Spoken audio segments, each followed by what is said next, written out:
नमस्कार and impact में आपका स्वागत है। मैं हूं मनोज सैनी। दमोह फार्मूला,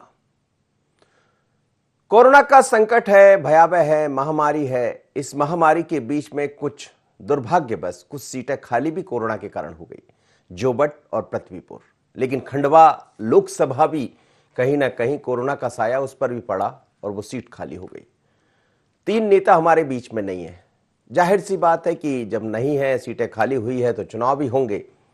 लेकिन अभी तो सभी के सामने चिंता यही है कि कैसे हम कोरोना के संकट से बाहर आए और जो कोरोना दिखाई दे रहा है उस महामारी से बाहर आकर जनता और आम जो जनजीवन है वो दिखाई देने लगे। क्योंकि अभी हम लॉकडाउन में जी रहे हैं, लोग घरों में हैं, जनता कर्फ्यू में है। पर चर्चा चल पड़ी है, कांग्रेस की जीत में उत्साह है। दमोह में जो चुनाव हुआ उसके बाद कांग्रेस को एक ऑक्सीजन मिल गई, संजीवनी मिल गई और अब ऐसा कहा जा रहा है कि कांग्रेस उसी फार्मूले पर आगे बढ़ने वाली है तीनों चुनाव को लेकर। अभी जब बात करेंगे तो ये बात अलग है कि अभी सबसे पहले सभी यही कहेंगे कि पहले कोरोना है, लेकिन चीजें रुकती नहीं है और चीजें चलती रहती, चाहे बीजेपी के अंदर हो, कांग्रेस के अंदर हो। नेता भले ना कहे, पर चर्चा तो ऐसी है कि दमोह फार्मूले पर कांग्रेस चुनाव लड़ने जा रही है। राय शुमारी से तय होगी उम्मीदवारों की। दोनों उम्मीदवार, तीनों उम्मीदवार पर्यवेक्षक दल परखेंगे दावेदारों की कुंडली, जैसा पहले हमने देखा था, और आम सहमति के बाद ही कोई फैसला किया जाएगा। तो कोरोना पर नियंत्रण के बाद अब चुनाव की तैयारी भी दिखाई देगी थोड़े ही दिन बाद। और यह भी साफ हो चला है कि दमोह में जिस तरह से परफॉर्मेंस रहा कांग्रेस का, लेकिन ऐसा भी कहते हैं कि भारतीय जनता पार्टी के भीतर ही विश्वासघात हुआ, भीतरघात हुआ और उसका फायदा कांग्रेस को मिल गया, ऐसा बीजेपी मान रही है। और इसीलिए भारतीय जनता पार्टी के 6 से ज्यादा नेताओं पर कार्रवाई की गई है, उनको बाहर का रास्ता दिखाया गया है, निलंबित किया गया है। और जयंत मलैया अब ये कह रहे हैं कि मेरे को क्यों, बाकी और भी तो लोग हैं, प्रहलाद पटेल है जिनके वार्ड से चुनाव हार गई भारतीय जनता पार्टी। तो फिर सवाल सब पर खड़े हो रहा है और इसलिए बीजेपी के अंदर भी कई तरह की बातें कही जा रही है। तो यही है हमारा आज का विषय, दमोह फार्मूला। मेरे साथ 3 मेहमान जुड़ना, अनिल श्रीवास्तव जी हैं, वरिष्ठ पत्रकार, कृष्ण गोपाल पाठक है, media panelist Bharatiya Janata party के, और फिरोज सिद्दीकी है, प्रवक्ता कांग्रेस के। फिरोज जी, आप सभी मेहमानों का स्वागत है। फिरोज जी, लेकिन पहला सवाल आपसे ही कि दमोह के फार्मूले पर चर्चा चल रही, हालांकि देखिए चुनाव कभी रुकते नहीं है, कोरोना है, कोरोना की भयावहता से हम सब जूझ रहे हैं, देख रहे हैं। लेकिन दमोह के चुनाव के बाद से अब बाकी जो उपचुनाव होना है, दुर्भाग्यवश वो सीटें खाली हुई है। आपने अपने 2 लोगों को खोया है तो दूसरी तरफ भारतीय जनता पार्टी ने सांसद नंद कुमार चौहान को खोया है, क्या कहेंगे? देखिए, अभी तो कमलनाथ जी के निर्देश है पूरे संगठन को कि कोरोना से लड़ाई में सहयोग करना है और कोरोना से लड़ाई लड़नी है हर कार्यकर्ता को, जहाँ जिससे जो मदद हो सके वो करनी है। लेकिन हाँ, चूंकि अब चुनाव है आगे, तो संगठन के भी अपने कुछ काम चलते रहते हैं। अभी फिलहाल तो इस तरीके का है नहीं कि आज ही से काम शुरू करना है, लेकिन कोरोना जैसे ही थमेगा और राहत मिलेगी, जनजीवन सामान्य होगा, उसके बाद कमलनाथ जी जो है इस मामले को लेके एक बैठक करेंगे और बैठक करके जो एक समितियां तीनों अलग अलग विधानसभा और दोनों विधानसभा और लोकसभा के लिए बनाएंगे और उसके बाद जो भी जितने भी दावेदार होंगे सबसे चर्चा करके और क्या नए नाम भी कोई हो सकते हैं वो देख के और एक आम सहमति वहाँ के स्थानीय कार्यकर्ताओं को विश्वास में लेके और फिर एक नाम तय किया जाना है। ये कांग्रेस ने अब एक अपने तरीके से एक फार्मूला तय कर लिया है जी, क्योंकि जो लोकल संगठन की रायशुमारी से जो नाम उभर के आते हैं उसमें बहुत अच्छे रिजल्ट देखने मिलते हैं। लोकल संगठन का बहुत अच्छा सहयोग मिलता है और उससे कहीं ना कहीं पार्टी को बल मिलता है, जैसा कि दमोह में हमने देखा है। तो हम कमलनाथ जी चाहते हैं कि उसी तरीके से अब आगे बढ़ा जाए, लेकिन अभी पहले जो है कोरोना जो है वो एक बड़ा संकट है, उससे निजात पाना है जो है वो कांग्रेस की पहली प्राथमिकता है। जी, केजी पाठक साहब, जो भी हुआ दमोह में आपके साथ, आपके अंदर ही, अब तो जयंत मलैया कह रहे हैं कि उन्होंने तो सीधे तौर पर कह दिया कि चुनाव भले भारतीय जनता पार्टी हारी है लेकिन मेरे वार्ड से नहीं हारी, प्रहलाद पटेल के वार्ड से भी हार गई, राहुल लोधी खुद अपने बूथ से हार गए, तो फिर मेरे ऊपर ठीकरा क्यों? और सवाल यह भी है कि कांग्रेस तो अब धीरे धीरे कर आपने संजीवनी दे ही दी है उनको उस चुनाव से, चाहे भीतरघात के कारण कहें या जो भी वजह रही हो। मनोज जी, इस सारी बातों के 3 या 4 पक्ष हैं। पहला पक्ष यह है कि कोई भी राजनीतिक दल कभी यह दावा नहीं कर सकता कि वो ही सारे के सारे चुनाव जीतने के लिए बना है। आपको ध्यान होगा पिछले 5 महीनों में मध्य प्रदेश में दमोह मिलाकर 29 विधानसभा क्षेत्रों पे उपचुनाव हुए हैं। 19 विधानसभा क्षेत्रों में भारतीय जनता पार्टी जीती है, 10 विधानसभा क्षेत्रों में कांग्रेस जीती है। तो कांग्रेस को, कमलनाथ जी को और जो भी समीक्षक हैं उनको यह सोचना होगा कि 19 और 10 में बहुत बड़ा अंतर होता है। और प्रजातंत्र में, लोकतंत्र में चाहे कोई सा भी काल रहा हो, कोई सा भी समय रहा हो, कोई भी राजनीतिक दल कभी पूरी विधानसभा क्षेत्रों पर अपने नाम अंकित नहीं करा पाया है, दर्ज नहीं करा पाया है। दूसरी बात, जहां तक दमोह की बात है तो निश्चित तौर पर कई विधानसभा क्षेत्र ऐसे होते हैं जहां पर पार्टी बहुत अच्छी होती है, कई विधानसभा क्षेत्रों में कड़ी टक्कर होती है, कई विधानसभा क्षेत्रों में हमें पहले से पूर्वानुमान होता है कि यहाँ हम कमजोर हैं। लेकिन प्रत्येक कार्यकर्ता तीनों परिस्थिति में अपनी पार्टी को जिताने के लिए काम करता है। और कहीं ना कहीं कोई कार्यकर्ता अपने नकारात्मक रवैये के कारण पार्टी के लिए, चाहे परिस्थितियां कैसी भी रही हो, जिन 3 परिस्थितियों का मैंने उल्लेख किया है, उसकी भूमिका कम बैठती है या वह पार्टी को कहीं ना कहीं नुकसान पहुंचाने वाली गतिविधि में शामिल हो जाता है या शामिल रहता है, तो पार्टी उस पर कार्रवाई करती है, निर्णय लेती है। भारतीय जनता पार्टी में तो यही परिपाटी है, यही एक परंपरा है। जहां तक दमोह की कार्रवाइयों की बात है तो निश्चित तौर पर बहुत सारे कार्यकर्ताओं ने काम किया, जो भी अनुकूलताएं थी, जो भी प्रतिकूलताएं थी, उन सबसे हटकर काम किया, उनको परे रखकर काम किया, पार्टी को जिताने के लिए काम किया। लेकिन किन्हीं कार्यकर्ताओं द्वारा या लोगों द्वारा जो पार्टी को जिस प्रकार से नुकसान पहुंचाने का प्रयास किया गया या नुकसान पहुंचाया गया, उसका परिणाम स्वरूप परिणति इन कार्रवाइयों में दिखाई पड़ती है और वही भारतीय जनता पार्टी। लेकिन अब इस बीच में कह रहे हैं, जयंत मलैया की तरफ से बयान भी आ गया है, उन्होंने कह दिया कि मैं अकेला थोड़ी इसके लिए जिम्मेदार हूं, जिम्मेदार तो और राहुल लोधी हारे हैं, भारतीय जनता पार्टी नहीं हारी। उन सब बातों में भारतीय जनता पार्टी का हमारा जो नेतृत्व है वो संज्ञान में लेगा, निर्णय लेगा। अभी जो कार्रवाइयां हुई हैं या जो कारण बताओ नोटिस जारी हुए हैं उन पर भारतीय जनता पार्टी निर्णय ले ही चुकी है। आगे भी जो बातें संज्ञान में आएंगी, ध्यान में आएंगी, लोग सामने लाएंगे, निश्चित तौर पर हमारा नेतृत्व उन पर विचार भी करेगा, समीक्षा भी करेगा और किसी निर्णय पर भी। अच्छा, आपको लग रहा है कि कांग्रेस को संजीवनी मिल गई इससे, जैसा कह रहे हैं कि दमोह फार्मूले पर हम लोग आगे बढ़ने वाले? देखिए, हास्यास्पद बात है मनोज जी, मैंने अभी जिक्र किया कि मध्य प्रदेश में पिछले 5 महीनों में 29 विधानसभा क्षेत्रों में चुनाव हुए, जिनमें से 19 पर भारतीय जनता पार्टी जीती, 10 पर कांग्रेस जीती। अब बताइए आप, संजीवनी किसके पास है? संजीवनी जनता ने किसको दी है? दूसरी बात, दमोह के साथ साथ अन्य 5 राज्यों में भी चुनाव हुए। केरला में कांग्रेस साफ हो गई, बंगाल में 0 पर आ गई, साफ हो गई, आसाम में साफ हो गई, पुडुचेरी में साफ हो गई। आप बताइए, कांग्रेस को संजीवनी दे रही है देश की जनता की भारतीय जनता पार्टी को संजीवनी दे रही है? आसाम में भारतीय जनता पार्टी सरकार में आ गई, पुडुचेरी में सरकार में आ गई, बंगाल में जहां हम 3 सीट पे थे और कांग्रेस 44 पे थी, कांग्रेस साफ हो गई और भारतीय जनता पार्टी 80 पर पहुंच गई। भारतीय जनता पार्टी ने 39% वोट बंगाल में लिए हैं, जहां कांग्रेस के पास 22% वोट थे, अब 2% वोट भी नहीं बचे हैं। तो कांग्रेस को आत्मावलोकन करना चाहिए। ऐसा नहीं होना चाहिए कि मीठा मीठा गप गप और कड़वा। चलिए, मैं पूछूंगा फिरोज सिद्दीकी से, इस बात पर भी जवाब लूंगा आपकी बात पर। अनिल श्रीवास्तव जी जुड़े। अनिल जी, कोरोना का संकट है, ये बात सच है, आप और हम सब समझ रहे हैं, दोनों पार्टियां भी समझ रही होगी कि इस समय तो पहली प्रायोरिटी, पहली प्राथमिकता यही है कि हम किसी तरह कोरोना के संकट से बाहर आए। लेकिन चीजें रुकती नहीं है। अब 3 सीटें खाली हुई है तो दुर्भाग्यवश भी है कि कोरोना ने हमारे 3 अच्छे नेताओं को लील लिया, पर अब सीटें खाली हुई तो चुनाव भी होंगे। लेकिन क्या दमोह का जो फार्मूला कांग्रेस ने अपनाया वो आगे जैसी बात कही जा रही, उसी फार्मूले पर कांग्रेस जाएगी? नहीं, देखिए मनोज जी, ये बात तो सही है कि जिस तरीके से दमोह में कांग्रेस ने चुनाव लड़ा और उसके जो परिणाम आए उससे कांग्रेस को ऑक्सीजन तो मिली है और ऑक्सीजन भी पर्याप्त मात्रा में मिली है और इतनी मिली है कि कार्यकर्ता जो है उत्साहित हो गया है। पहली बात। दूसरी बात क्या होता है मनोज जी के जितने भी उपचुनाव होते हैं या नगरीय निकाय के, पंचायत के, सहकारिता के, कोई से भी जो चुनाव होते हैं उसका ज्यादातर रुझान जो है सत्ताधारी दल के तरफ जाता है।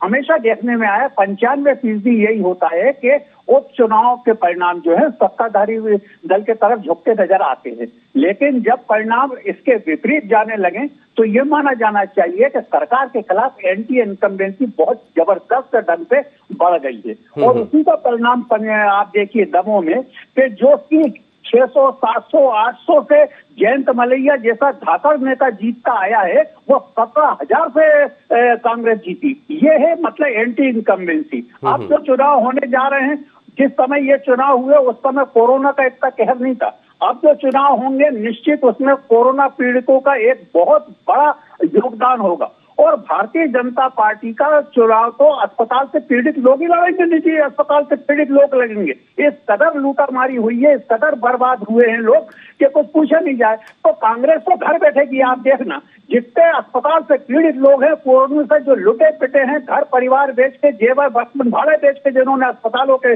मुंह मांगे बिल चुकाए हैं अपना शव प्राप्त करने के लिए, वो निपटाएंगे भारतीय जनता पार्टी को। कहने को आयुष्मान कार्ड इन्होंने किया था, लेकर रद्दी का टोकरी, रद्दी का कागज बना हुआ था। आज जब कोरोना थमने लगा है तब उसको कह रहे हैं कि हम नहीं वो लागू होगा और आयुष्मान कार्ड से आपको पूरा इलाज मिलेगा। ये क्या बेवकूफी है आपकी? जितनी आपने कंपनियों से बीमा करवाए थे, बीमा वाली कंपनियों ने हाथ खड़े कर दिए कि हम आपका क्लेम नहीं देंगे। जी, इसका मतलब तो ये हो गया कि वो केवल प्रीमियम राशि जो है वो खाने के लिए घर बैठे हुए थे। कैसे आपने लोगों को बीमे की पॉलिसियां दी हैं, उन्होंने आज पैसा देने से मना कर दी। आयुष्मान कार्ड में को रद्दी की वो बन गए। ये सब चीजें आने वाले 3 चुनाव में भारतीय जनता पार्टी को इनका सामना करना पड़ेगा। आज भारतीय जनता पार्टी या मेरे मित्र पाठक जी दावे भले कितने का है, लेकिन धरातल में इसके विपरीत जाएगा। मनोज जी देखना आप। बिल्कुल आप ठीक कह रहे हैं। और ये चुनाव बहुत अलग स्थिति में होंगे, क्योंकि जब भी होंगे ज्यादा से ज्यादा 6 महीने बाद चुनाव होंगे। और जब चुनाव होंगे तब तक कोरोना, अभी तो कह भी रहे हैं कि तीसरी लहर और दिखाई देगी, ईश्वर ना करे वो लहर सामने आ जाए, लेकिन चर्चा तो ऐसी है। फिरोज सिद्दीकी जी, भारतीय जनता पार्टी कह रही है कि आपको लग रहा होगा, हमें लग रहा होगा, आपको भी नहीं, हम कह रहे हैं कि आपको संजीवनी मिल गई, लेकिन वो कह रहे हैं कि आप गलत सोच रहे हैं, संजीवनी नहीं मिली, संजीवनी तो हमारे पास है। अब उनको खुशफहमी है, ये अच्छी बात है। और भारतीय जनता पार्टी इतनी बड़ी हार के बाद भी जो सीट 35 साल से कांग्रेस के पास नहीं थी, वो लगातार 2 बार कांग्रेस ने हरा दिया। उस सीट पे भारतीय जनता पार्टी को एक बार मामूली मार्जिन से और दोबारा में इतने लंबे मार्जिन से हारे हैं। तो भारतीय जनता पार्टी को आत्मावलोकन की आवश्यकता है। जो गवर्नेंस है, जो सरकार को जिस तरीके से चलाना चाहिए उस तरीके से भारतीय जनता पार्टी को नजर करना चाहिए कि जनता में क्यों नाराजगी हो रही है। इससे आम लोगों को फायदा मिलेगा, वरना तो जनता किसी को नहीं छोड़ती, फिर वो अपना इलाज कर देती है। और आत्मावलोकन भी कैसा कर रहे हैं, एक गुट दूसरे गुट के ऊपर हावी हो गया। प्रहलाद पटेल जी का गुट जो है वो मलैया जी के गुट पे हावी हो गया और सारी जिम्मेदारी उन्हीं के सर रख दी मलैया जी के कि अब आप जवाब दीजिए। अगर आत्मावलोकन करते तो ये ध्यान रखते कि कैसे केंद्रीय मंत्री के क्षेत्र में एक सीट जो है हार गए। मलैया जी तो मंत्री थे नहीं, मलैया जी तो विधायक भी नहीं थे, और मलैया जी जो केंद्रीय मंत्री थे उन्होंने इस चुनाव की कमान तो हाथ में ले रखी थी। तो वो भारतीय जनता पार्टी शायद जो जिम्मेदारी है वो भी ईमानदारी से तय नहीं कर पा रही, और इसका नतीजा आने वाले चुनाव में भारतीय जनता पार्टी को भुगतना पड़ेगा। संजीवनी का जहां तक सवाल है, तो अब हेमंत बिश्वा शर्मा कांग्रेस के आदमी है।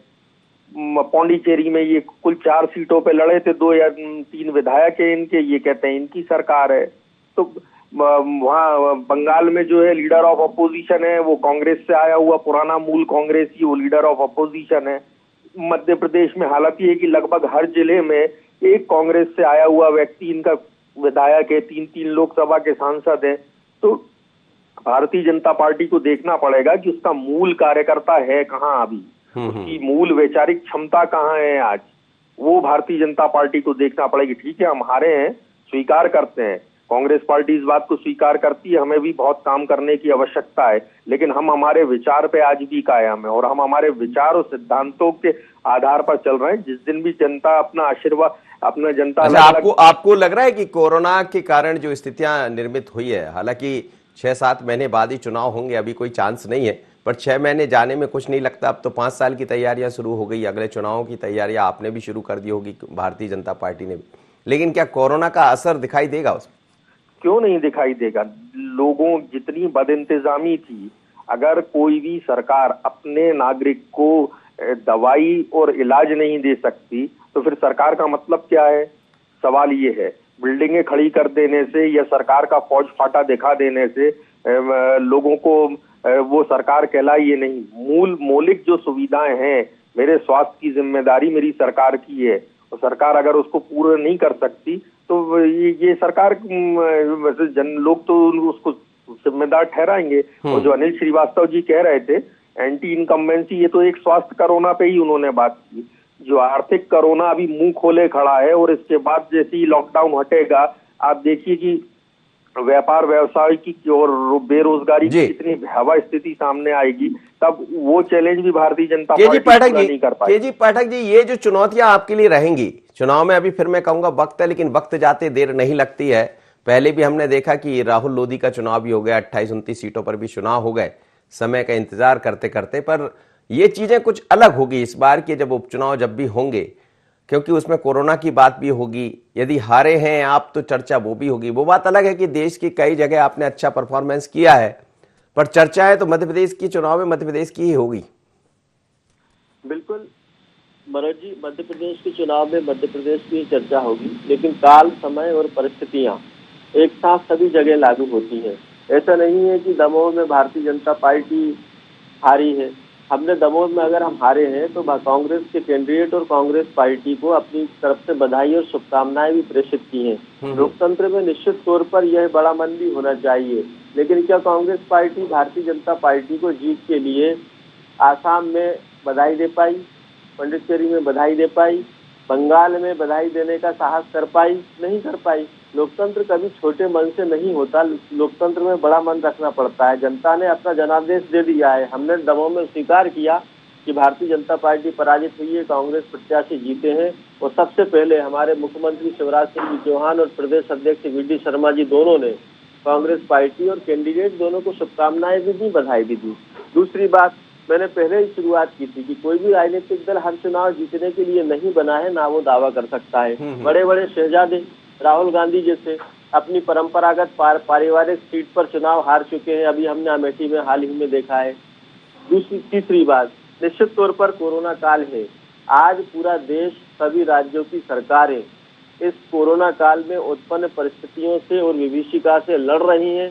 कोई भी सरकार बिल्कुल ये नहीं चाहती, चाहे किसी भी प्रांत की हो, किसी भी राज्य की हो, किसी भी दल की हो, कि कोरोना के कारण स्थितियां बिगड़े। हम किसी भी सरकार पर ना आरोप लगाते हैं, लेकिन जब इस तरीके की चर्चा निकलती है तो निश्चित तौर पर यह सोचने में आता है और बात करने लायक विषय बन जाता है कि क्यों टॉप 5 में महाराष्ट्र है, क्यों टॉप 5 में दिल्ली है, क्यों टॉप 5 में राजस्थान है, छत्तीसगढ़ भी है, और भी अन्य राज्य हैं। क्या वहाँ भारतीय जनता पार्टी की सरकारें हैं? अगर कांग्रेस के पास इतना ही बेहतर मैनेजमेंट का सुझाव है और दिमाग है तो क्यों नहीं अपने शासित राज्यों में उसको लागू करने का प्रयास किया? वास्तव में यह अचानक आई महामारी है, और निश्चित तौर पर जिन लोगों ने भी मानवता के खिलाफ जाकर, चाहे वह अस्पताल वाले हों, चाहे दवाई वाले हों, आचरण करने का प्रयास किया है। मानवता के खिलाफ तो खैर वो बड़ा मुद्दा है। आप देखिए ना, उज्जैन में तो मंत्री के प्रतिनिधि ने ही टिकट बेड बेच दिया 30,000 रुपए में। बिल्कुल मनोज जी, जो लोग भी इस मानवता के खिलाफ आचरण में, व्यवहार में शामिल है, निश्चित तौर पर उन पर कठोर कार्रवाई होना चाहिए। चाहे उज्जैन का मामला हो, चाहे दिल्ली में आम आदमी पार्टी के विधायकों के ऑक्सीजन गैस सिलेंडर छुपाने का मामला हो, ऑक्सीजन कॉन्सेंट्रेटर की ब्लैकमेलिंग का मामला हो, चाहे राजनीतिक दल हो या दूसरे लोग हो, सब पर कार्रवाई की जानी चाहिए। वो एक अलग मुद्दा है। लेकिन यहाँ पर जिस प्रकार की बातें की जा रही हैं, मैं निश्चित तौर पर उनको एक पक्षी करार देता हूँ। सबक सब जगह से लेना चाहिए, बातें सब जगह की होना चाहिए। किसी भी व्यक्ति को किसी भी प्रकार से एक पक्षीय होकर बात नहीं करना चाहिए। जनता का विवेक, फिरोज सिद्दीकी ने कहा है, फिरोज जी ने कहा है कि हम सबक ले रहे हैं, जहाँ गड़बड़ हुई है उसको ठीक करेंगे। जनता का विवेक है, जनता के विवेक पर ना हम उंगली उठा सकते हैं। जनता का विवेक है कि उसने दमोह में भारतीय जनता पार्टी को अपने मताधिकार के जरिए पीछे छोड़ने का काम किया, हमने उसको स्वीकार किया। साथ में दमोह की जनता को हमारे मुख्यमंत्री और प्रदेश अध्यक्ष ने यह वादा भी दिया कि दमोह के डेवलपमेंट के लिए हर प्रकार से काम किया जाएगा। निश्चित तौर पर हम कहीं ना कहीं असफल हुए हैं दमोह की जनता का विश्वास जीतने में, लेकिन हमारा प्रयास रहेगा कि आने वाले 2.5 साल में दमोह की जनता को और क्षेत्र को जन कल्याणकारी सुविधाओं के माध्यम से विकास के काम। मैं एक प्रतिक्रिया ले लेता हूं अनिल श्रीवास्तव जी से। अनिल जी, जैसे भारतीय जनता पार्टी कह रही है कि दमोह की जनता से जो हमने बात कही है वो हम करेंगे, करना भी पड़ेगा, क्योंकि धीरे धीरे कर जब हम अब ये 3 उपचुनाव के बाद फिर मुख्य चुनाव यानी विधानसभा चुनाव की तरफ बढ़ चले होंगे, 1.5 साल रह जाएगा, तो अब चुनाव तो फिर दिखाई देने लगेंगे। इस बीच में कोरोना का संकट भी है। अब आप देखिए अति हो रही है कि भारतीय जनता पार्टी के मंत्री के प्रतिनिधि ने बेड बैठ दिया 30,000 रुपए में। तो ये जो सारी चीजें जब एकत्रित होगी, जिसका आप जिक्र कर रहे थे, यही चैलेंज रहेगा बीजेपी के सामने। देखिए मनोज जी, सबसे बड़ी बात होती है कि कोई भी बीमारी वगैरह हो, ये मूलभूत उसमें आती है। और दुनिया का इतिहास है, हमारे देश का भी यही इतिहास रहा है और पूरी दुनिया का, कि जब जब कोई महामारी आती है तो उस महामारी को कंट्रोल करने के लिए केंद्रीय शासन पूरी ताकत झोंकता है और सभी लोगों का इलाज अपने मद से करवाता है। जिस तरीके से पिछली बार कोरोना के फर्स्ट लेयर पर पिछले मार्च की बात बताएं, जिस तरीके से लोगों को अस्पतालों में एडमिट किया गया था और केंद्र सरकार ने उसका पूरा खर्चा उठाया था, उसी तरीके से ये चीज होनी चाहिए थी दोबारा। इस बार कहर कुछ ज्यादा था और यूं समझिए कि कोरोना काल बन के आया था। बावजूद इसके निजी अस्पतालों के भरोसे लोगों को छोड़ दिया गया और निजी अस्पतालों ने इस कदर लूट मचाई है, कितने परिवार बर्बाद कर दिए, कितने माओ के बेटे छीन लिए, बहनों के भाई छीन लिए। ये स्थिति है, लोग बर्बाद हो गए पूरी तरीके से। तो ये चीजें जो एक सरकार को करना चाहिए था, आपने निजी अस्पतालों के हवाले कर दिया। ये एक बहुत बड़ा मुद्दा बनेगा। आप देख रहे, जीत हार तो चलती रहती है। आज भारतीय जनता पार्टी की सरकार है, कल कांग्रेस की आएगी, परसों किसी और की आएगी। सरकारें बदलती रहती है, चेहरे बदलते रहते हैं, उससे कोई फर्क नहीं पड़ता। लेकिन सवाल वही आता है कि इस महामारी के दौर में आपने जनता के लिए क्या किया? जनता को किन कसाईयों के हाथ छोड़ दिया जिन्होंने पूरा के पूरा 5-5, 10-10 लाख का एक मजदूर तक से बिल वसूला है उन्होंने किस तरीके से दिया है? ये बहुत बड़ा मुद्दा बनेगा और निश्चित ही भारतीय जनता पार्टी के लिए इस मुद्दे से निपटना एक बहुत बड़ी चुनौती साबित होगा। बिल्कुल सही कह रहे हैं। और यही चुनौती क्या फिरोज सिद्दीकी जी आपके लिए, हालांकि चैलेंज बीजेपी के लिए रहेगा, लेकिन यही जो सब चीजें हैं वो कहीं और आपका, ईश्वर ना करे ये सब होना चाहिए, महामारी तो कोई भी पसंद नहीं करेगा, सही सभी यही चाहेंगे कि ऐसी महामारी हम सबके सामने ना आए और ऐसा संकट भी दिखाई ना दे, लेकिन मुद्दे तो होंगे, चर्चा भी होगी। देखिए, मुद्दा रहेगा इस बार विकास का, इस बार मुद्दे रहेंगे जनता के बीच में, कोई भावनात्मक मुद्दे नहीं चलेंगे, क्योंकि जनता भी इस बात को समझती है कि हमको अस्पतालों की जरूरत है, हमको अच्छे स्कूलों की जरूरत है, हमको एक अच्छे गवर्नेंस की जरूरत है, सुविधाओं की जरूरत है। और जो भारतीय जनता पार्टी के जो डॉक्टर मोहन यादव के प्रतिनिधि ने किया है, और दुख का विषय ये है कि भारतीय जनता पार्टी के संगठन ने उनसे स्पष्टीकरण भी नहीं मांगा, ना ही माननीय मुख्यमंत्री जी ने उनसे स्पष्टीकरण मांगा, ना ही वो अभय विश्वकर्मा को पार्टी से बाहर निकाला गया, और डॉक्टर का जिसका तबादला किया गया था उसके बयान है, उसके बावजूद भी कोई एक्शन नहीं। तो भारतीय जनता पार्टी जो है ना, मैंने कहा आपको फिर रिपीट करूंगा कि भारतीय जनता पार्टी आत्ममुग्ध होके चल रही है जी। उसको समझ नहीं आ रहा कि उसको लग रहा है कि ये जितनी भी चीजें हैं कांग्रेस से मुकाबला करना है, वो तो हम जीते जीता है। तो अब ये केजी पाठक जी, आत्ममुग्धता है क्या? देखिए, मैं स्पष्ट तौर पर कहना चाहूंगा, ना ही आत्ममुग्धता है, ना ही एक पक्षीय बात है। निश्चित तौर पर कोरोना ने सरकार को बहुत सारे सबक भी दिए हैं। निश्चित तौर पर सरकार ने कोरोना से लड़ने के लिए दूसरी वेव का जो हमने सामना किया है, देश में बहुत सारे राज्यों की तुलना में सबसे पहले इस कोरोना महामारी को अपने कंट्रोल में करने का भी प्रयास किया है और उसमें सफलता भी पाई है। मध्य प्रदेश की जो स्थितियां हैं, हम 7वें नंबर पे थे, आज हम 17वें नंबर पर पहुंच गए कोरोना कंट्रोल के मामले में। तो निश्चित तौर पर मध्य प्रदेश सरकार ने काम किया होगा, लोगों को उपचार के लिए व्यवस्थाएं कराने में अपना योगदान दिया होगा, तब तो यह स्थितियां बनी है। तीसरी बात मैं फिर से बोलना चाहूंगा कि जहां कहीं कमी है, भारतीय जनता पार्टी और हमारी सरकार बिल्कुल। चलिए सर, बहुत बहुत धन्यवाद। आप सभी मेहमानों का समय इजाजत नहीं दे रहा है, बहुत धन्यवाद। अनिल श्रीवास्तव जी, केजी पाठक जी और फिरोज सिद्दीकी जी लेकिन दमोह के फार्मूले को कांग्रेस आगे बढ़ाने की तैयारी में, जैसा फिरोज सिद्दीकी भी कह रहे थे। लेकिन अभी तो सबसे बड़ा चैलेंज पक्ष हो या विपक्ष कोरोना का है, क्योंकि चर्चा ऐसी भी है कि तीसरी लहर फिर दिखाई देगी। तो संभल कर रहिए, चुनाव को छोड़ दीजिए। चुनाव बहुत जरूरी नहीं है, लेकिन प्रजातंत्र में, लोकतंत्र में चुनाव एक कार्यक्रम भी है और वो होगा। अभी नहीं तो 6 महीने बाद होगा, होना ही है। अभी चुनाव आयोग भी मना कर रहा, पर कांग्रेस में संजीवनी का काम किया है दमोह के चुनाव ने, और निश्चित है कि जब ऐसा कुछ हुआ है तो फिर कांग्रेस उसी रफ्तार में काम भी करेगी। लेकिन भारतीय जनता पार्टी हमेशा अपनी हार के बाद सबक भी लेती है, समीक्षा भी करती है और ये सोचती भी है कि गड़बड़ कहाँ कर दी, और इसी गड़बड़ी पर अब बीजेपी भी काम कर रही। लेकिन दमोह का फार्मूला क्या कांग्रेस के काम आएगा? दमोह फार्मूला इतना ही। मुझे दीजिए इजाजत, बने रहिए ND24 पर।